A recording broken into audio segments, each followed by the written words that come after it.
শুভ সন্ধ্যা। আজকে একটা বিষয় নিয়ে আপনাদেরকে একটু জানাতে এসেছি এবং তা হচ্ছে মধ্যরাতে আমাদের সচিবালয়ে যে অগ্নিকাণ্ডের ঘটনাটা ঘটল সেটার বিষয়ে সরকার কি সিদ্ধান্ত নিয়েছে। আজকে একটি জরুরি সভা হয়েছে মাননীয় প্রধান উপদেষ্টার সভাপতিত্বে। সেখানে সিদ্ধান্ত হয়েছে যে একটি অনেক উচ্চ পর্যায়ের কমিটি কাজ করে 3 দিনের মধ্যে প্রাথমিক রিপোর্ট দেবে এই অগ্নিকাণ্ডের ঘটনার বিষয়ে। এই কমিটির সভাপতির দায়িত্ব পালন করবেন স্বরাষ্ট্র মন্ত্রণালয়ের সিনিয়র সচিব। ওনার সাথে থাকবেন সচিব গৃহায়ন ও গণপূর্ত মন্ত্রণালয়, আমাদের পুলিশের আইজিপি, ফায়ার সার্ভিস এবং সিভিল ডিফেন্সের প্রধান, তিনি থাকবেন সদস্য সচিব, থাকবেন সশস্ত্র বাহিনীর একজন বিস্ফোরক বিশেষজ্ঞ এবং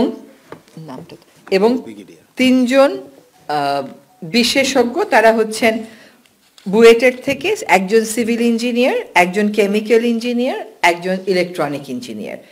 ওনাদের নাম হচ্ছে ডক্টর তানভীর মনজুর, ডক্টর ইয়াসির আরাফাত এবং পরের জন্য নামও দেখা যাচ্ছে ইয়াসির আরাফাত। এই কয়জনের সমন্বয়ে যে কমিটিটা গঠিত হয়েছে সেই কমিটিটা এই বিস্ফোরণের কারণ, উৎস এগুলো খুঁজে বের করে আগামী 3 দিনের মধ্যে একটি প্রাথমিক রিপোর্ট আমাদেরকে দেবেন। এই যে দুঃখিত, এই যে অগ্নিকাণ্ডের ঘটনা ঘটেছে, যে অগ্নিকাণ্ডের বিষয়ে তদন্ত করে আমাদেরকে বলবেন উৎস কি, কারণ কি, এটা তারা আমাদেরকে 3 দিনের মধ্যে জানাবেন। এটা আমরা মনে করেছি যে আপনাদেরকে আমাদের জানিয়ে দেওয়া দরকার, সেজন্যই আজকে আমরা আপনাদের সামনে এসেছি। আপনাদের কোনো প্রশ্ন থাকলে জিজ্ঞেস করবেন। আমার ফায়ার বলা উচিত ছিল, সেখানে হয়তো আমি বিস্ফোরণ শব্দটা বলে ফেলেছি, বাট ফায়ার। জি বলেন। না, এইরকম তো আসলে না। সরকার এই বিষয়টাকে খুবই গুরুত্বের সাথে নিচ্ছে, কারণ এটা হচ্ছে আমাদের সকলের নিরাপত্তার বিষয় এবং এইখানে আমাদের রাষ্ট্রীয় অনেক গুরুত্বপূর্ণ দলিলগুলো থাকে। ফলে এই বিষয়টাকে সরকার খুবই গুরুত্বের সাথে নিয়েছে, যার জন্য আমরা 3 দিনের মধ্যে প্রাথমিক রিপোর্ট দিতে স্বরাষ্ট্র সচিবের নেতৃত্বে উচ্চ পর্যায়ের কমিটিটা করেছি। প্রথম কথা হচ্ছে যে ফায়ার কর্মী যিনি মারা গেছেন, আজকে আমাদের ক্রয় সংক্রান্ত একটি কমিটির মিটিং ছিল, সেখানে আমরা একটা শোক প্রস্তাব তার জন্য নিয়েছি। আর আগুনটা আরো আগে নিভানো যেত কিনা, আগুন নেভাতে বিলম্ব হয়েছে কিনা, এইগুলো কমিটির রিপোর্ট না আসা পর্যন্ত আমরা উত্তর দিতে পারবো না। হ্যাঁ, যার যার অবস্থান থেকে প্রত্যেকেই কথা বলেছে এবং আপনারাও যদি প্রথম দিকে কেউ যেয়ে থাকেন, কেউ কোনো ভিডিও করে থাকেন যেটা হয়তো আমাদের কাছে নেই, আমরা যারা সকালে গেছি, সেগুলো দিয়েও আপনারা তদন্ত করবেন যে এই কমিটি, সেই কমিটিকে দয়া করে সাহায্য করবেন। অনেক প্রশ্ন অনেকের মনে আছে, সব প্রশ্নের উত্তর যদি আমরা আমাদের মতন করে দিতে থাকি তাহলে তার তদন্ত কমিটি করে কোনো লাভ হচ্ছে না। তদন্ত কমিটিকেই যার যা বক্তব্য আছে, যেমন আপনি যে বক্তব্যটা বললেন সেটা জানিয়ে দেওয়া হবে। অন্য কারো কাছে যদি অন্য কোনো তথ্য মনে হয় যে এটাও তদন্ত কমিটির দেখা উচিত, আপনারা সেটা জানিয়ে দেবেন।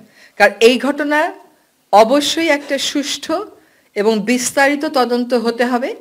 এটা আজকে যে ঘটনা ঘটলো, এটা যদি কোনো কারণটা যখন আমরা নির্ধারণ করব, সেই কারণ অনুযায়ী আমরা অবশ্যই সিদ্ধান্ত নিব। এই ঘটনা আর যাতে কখনো না ঘটে সেটাকেও আমাদের ব্যবস্থা গ্রহণ করতে হবে। যেমন ওর যে কার্যালয়, ওরার ওখানে বসারই কোনো উপায় নেই, পুরোটা কার্যালয়ই তার নথি যা আছে সব পুড়ে গেছে। তো এই ধরনের ঘটনা এখানে নিরাপত্তার ব্যত্যয় ছিল কিনা, অন্য কোনো বিষয় ছিল কিনা, কি কারণে অগ্নিকাণ্ড ঘটেছে, এগুলো সবই এই তদন্ত কমিটি খতিয়ে দেখবে। যার যেটা মনে হয় আমাদের মতামতগুলো আমরা তদন্ত কমিটিকে জানাবো। জি,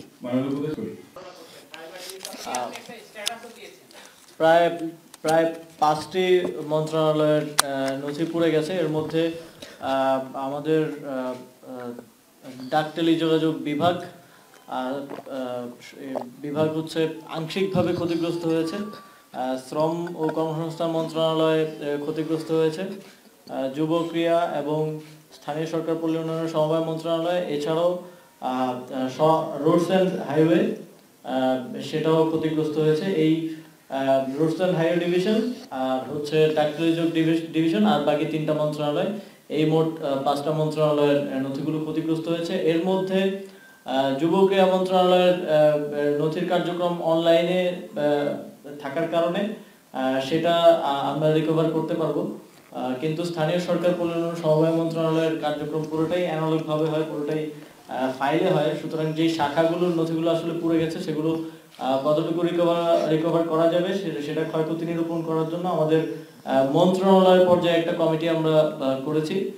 সেই কমিটি কাজ করে একটা রিপোর্ট প্রদান করলে আমরা বুঝতে পারবো যে আসলে আমাদের কত কি পরিমাণ ক্ষয়ক্ষতি হয়েছে, কোনটা রিকভারেবল আর কোনটা রিকভারেবল না। আমরা স্থানীয় সরকার বিভাগে আমি দায়িত্ব গ্রহণ করার পর আমরা কিছু অর্থনৈতিক অসঙ্গতি লক্ষ্য করেছি। বিশেষ করে একটা জেলায়, পিরোজপুর জেলায় যেই বিভিন্ন প্রকল্পের যে বরাদ্দ দেওয়া হতো সেখানকার পিডি সহ সেখানে পুরো একটা কার্টেল করে সেখানে অর্থ লোপাটের প্রাথমিক প্রমাণ আমরা পেয়েছি, এবং এর সাথে সাবেক মুখ্য সচিবেরও প্রাথমিক সম্পৃক্ততার প্রমাণ পাওয়া গিয়েছে। সেটার বিস্তারিত তদন্ত এখনো চলছে, তবে সেটা আমরা প্রথমে ধারণা করেছিলাম যে সেই তদন্তের যেই ফাইলগুলো ছিল মন্ত্রণালয়ে সেগুলো ক্ষতিগ্রস্ত হয়েছে, কিন্তু যেহেতু পিরোজপুর জেলা পর্যায়ে সংগঠিত হয়েছে, জেলা থেকে আবার আমরা ফাইলগুলো রিকভার করতে পারবো। এখন আমাদের তদন্ত কর্মকর্তারা পিরোজপুরে আছেন, তো এই যে অর্থ লোপাটের যে বিষয়টা এটাকে আমরা রিকভার করে আমাদের তদন্ত কার্যক্রম পরিচালনা করতে পারবো। মাননীয় উপদেষ্টা, আপনারা আজকে বলেছেন যে সরকারকে ব্যর্থ করে দেওয়ার জন্য একটি ষড়যন্ত্র হতে পারে। প্রথম কথা হচ্ছে, কাউকে এখানে ছাড় দেওয়া হচ্ছে না। কাউকে অপরাধী সাব্যস্ত করার আগে রাষ্ট্রীয় পর্যায়ে তার বিরুদ্ধে একটা তদন্ত তো করতে হয়। সেই তদন্তের কাজ করে অনেকের বিরুদ্ধেই ব্যবস্থা গ্রহণ করা হয়েছে, অনেককেই চাকরি থেকে সরানো হয়েছে, কাউকে কাউকে ওএসডি করা হয়েছে, কেউ কেউ এমনকি কারাগারেও গেছেন। ফলে ছাড় দেওয়া হচ্ছে না। আর দ্বিতীয় কথা হচ্ছে যে প্রশাসনকে গতিটা রেখে একই সাথে ঢেলে সাজানোর কাজটাও আমরা করছি।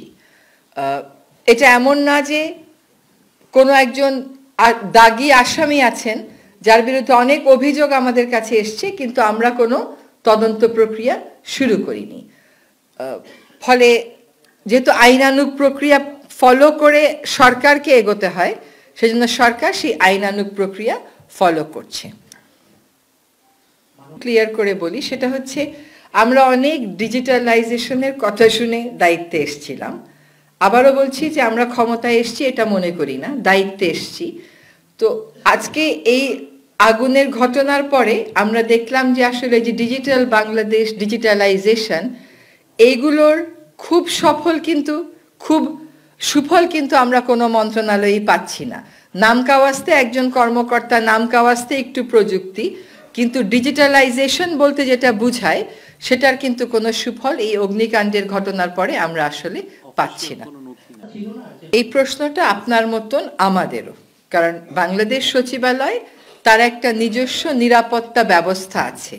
সেই নিরাপত্তা ব্যবস্থাটা কি আদৌ ফেল করেছে? এটা কি কোনো মনুষ্য সৃষ্ট বিপর্যয় নাকি এটা অন্য কোনো বিপর্যয়? এগুলোর উত্তর পাওয়ার জন্য আমাদেরকে তদন্ত কমিটির রিপোর্টের জন্য অপেক্ষা করতে হবে।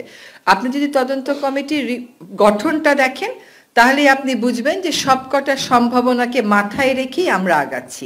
কিন্তু এইখানে ধারণা আলোচনা করাটা ঠিক হবে না, অন্তত সরকারের পক্ষ থেকে ধারণা আলোচনা করাটা ঠিক হবে না। মন্ত্রণালয়গুলোর কার্যক্রম পরিচালনা করার জন্য, কার্যক্রম চলমান রাখার জন্য আমরা অন্যান্য সরকারি বিভিন্ন দপ্তর যেখানে জায়গা খালি আছে সেই জায়গাগুলোতে রিলোকেট করার প্রক্রিয়া শুরু করেছি। অলরেডি আমরা খুঁজে দেখছি যে কোথায় কোথায় খালি আছে, কোথায় কোথায় মন্ত্রণালয়গুলোর কার্যক্রম আপাতত অস্থায়ীভাবে পরিচালনা করা যায়। পর্যাপ্ত বা অপর্যাপ্ত গোয়েন্দা তথ্য থাকলেও সরকার ব্যবস্থা নিত। তো তথ্যের প্রবাহটা আমাদের ঠিক আছে কিনা সেটাও আমাদেরকে তদন্ত কমিটির মাধ্যমে দেখতে হবে, কিন্তু নিশ্চয়ই তথ্য থাকলে আমরা বসে থাকতাম না। আচ্ছা, 3 দিনের মধ্যে প্রাথমিক প্রতিবেদন তারা দেবেন।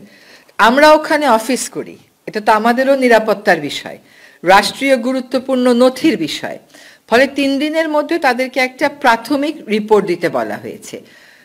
তারা যখন তাদের রিপোর্ট চূড়ান্ত করবেন, আপনারা নিশ্চিত জেনে রাখেন সেই চূড়ান্ত রিপোর্টের কপি আপনারা এবার সবাই পাবেন, সবাই দেখতে পাবেন। তদন্তের স্বার্থেই হয়তো প্রাথমিক রিপোর্টটা দেওয়া সম্ভব নাও হতে পারে, কিন্তু ফাইনাল রিপোর্ট যখন হবে এবং সেটাও দ্রুততার সাথেই হবে, সেটার কপি আপনারা সকলেই পাবেন। আমাদের কমিটিতে একজন বিস্ফোরক বিশেষজ্ঞ এই জন্যই নেওয়া হয়েছে, আগুনের ধরন দেখে কমিটির এই যে বুয়েট থেকে নেওয়া হয়েছে, ওনারাই আসলে বলতে পারবেন যে এখানে উৎসটা কি ছিল। প্রাথমিক যে জিজ্ঞাসাবাদ বা প্রাথমিক যারা ওখানে ছিল রাতের বেলা, তাদেরকে যেটা জিজ্ঞেস করা হয়েছে এবং সে প্রেক্ষিতে তারা যেটা বলেছে এটা অলরেডি আপনারা জেনে গেছেন এবং আপনারা বিভিন্ন জায়গায় দিয়েছেন, যে একজন প্রহরী এক জায়গা থেকে আরেক জায়গায় যাওয়ার সময় একটা ধোঁয়া দেখতে পেয়েছে এবং তারপরেই সে সকলকে অবহিত করেছে। সচিবালয়ের নিরাপত্তা ব্যবস্থা কেমন থাকে, কারা কারা থাকে? সচিবালয়ে নিরাপত্তার জন্য একজন এসপি থাকেন, একজন এডিশনাল এসপি থাকেন, একজন এএসপি থাকেন, আর প্রায় এদের সংখ্যা মানে টুকরের সংখ্যা প্রায় 560 এর মতো থাকে, অনেক সময় কম বেশি হয়। আর আমাদের একজন জয়েন্ট সেক্রেটারি থাকে মন্ত্রণালয় থেকে, যে উনি আপনাদের পাস এগুলি দেখাশোনা করেন। মানে ডিউটিটা তো শিফটিং ডিউটি, সবাই তো শিফটিং ডিউটিতে করতে থাকে। তো যেমন ধরেন রাত্রে যেমন নর্মাল গার্ড যদি দরকার থাকে 2-6 যদি গার্ড থাকে, একজন গার্ড কমান্ডার থাকে, 2জন 4 ঘন্টা 4 ঘন্টা করে থাকে, একজন 2 ঘন্টা, 2জন গার্ড 4 ঘন্টা দিল, আবার 2জন গার্ড 4 ঘন্টা দিল, আবার 2জন, কিন্তু ফুল রাত তো সবাই থেকে থাকে না, একটা শিফটিং ডিউটি করে এটা একটা ওই কমান্ডার নির্ধারণ করে দেয়। ভবনগুলাতে মানে চারদিকটা গার্ড থাকে, প্লাস একটা মোবাইল গার্ড থাকে, কতগুলি মোবাইল গার্ড থাকে, প্লাস আপনারা জানেন আবার ভবনে কিন্তু কতগুলি আছে, টাওয়ার আছে, 7টা টাওয়ার আছে, আবার টাওয়ারেও গার্ড থাকে।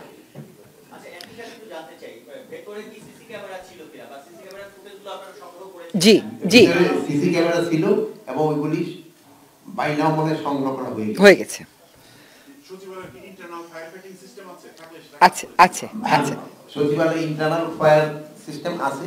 এখন জলের যে লোক না থাকলে ওই ইন্টারনাল গুলি চালাবে, আর সচিবালয়ের ভিতরে একটা ফায়ার ব্রিগেডের গাড়ি এবং লোক সব সময় থাকে, ওই গাড়িটি কিন্তু সবাই যায়, ওইটা স্বরাষ্ট্র মন্ত্রণালয় এবং ওই 7 নম্বর বিল্ডিং এর মাঝখানে এই গাড়িটা থাকে।